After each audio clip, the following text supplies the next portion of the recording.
Today, for the second time in a week, one of the nation's top health officials with a dire warning. Without better planning, 2020 could be the darkest winter in modern history. Dr. Rick Bright was leading the government's search for a vaccine, but says he was forced out of his job after raising concerns about the administration's response. Today, he came before Congress as a whistleblower. What do you mean when you say 2020 will be the darkest winter in modern history?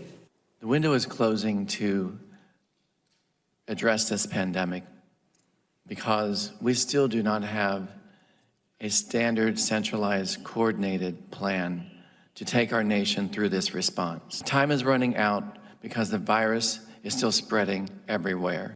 But Bright, whose life's work has been developing vaccines, threw cold water on any hope for a COVID vaccine anytime soon. A lot of optimism is swirling around a 12 to 18 month time frame. If everything goes perfectly, we've never seen everything go perfectly. And once a vaccine is approved, Bright warns of shortages.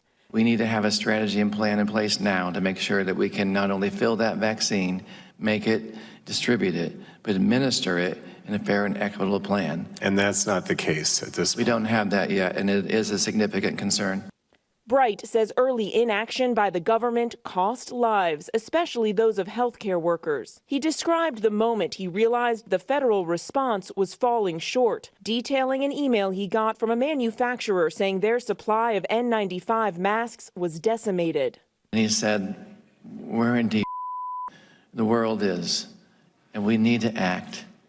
And I pushed that forward to the highest levels I could in HHS and got no response. Bright says he urged the administration to focus on ramping up production and distribution of a possible treatment that was showing progress, the drug remdesivir. I was told that my urgings were causing a commotion, and I was removed from those meetings. Instead, Bright says he was directed to expand access to hydroxychloroquine, an anti-malaria drug promoted by President Trump. What do you have to lose? I'll say it again. What do you have to lose?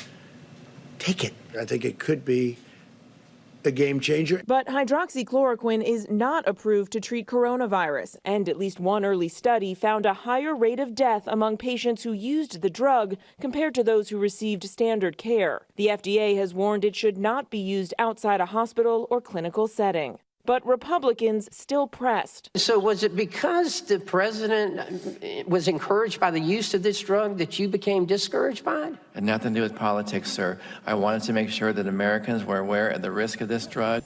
Today, as he left for Pennsylvania on his push to reopen the country, the president dismissed Bright's concerns. I don't know him. I never met him. I don't want to meet him. But I watched him, and he looks like an angry, disgruntled employee who, frankly, according to some people, didn't do a very good job. Bright now with this plea. Americans deserve the truth. The truth must be based on science. Later, lawmakers heard from that manufacturer who warned Bright about the lack of masks. I'm a Republican. I voted for President Trump. I admire Dr. Bright.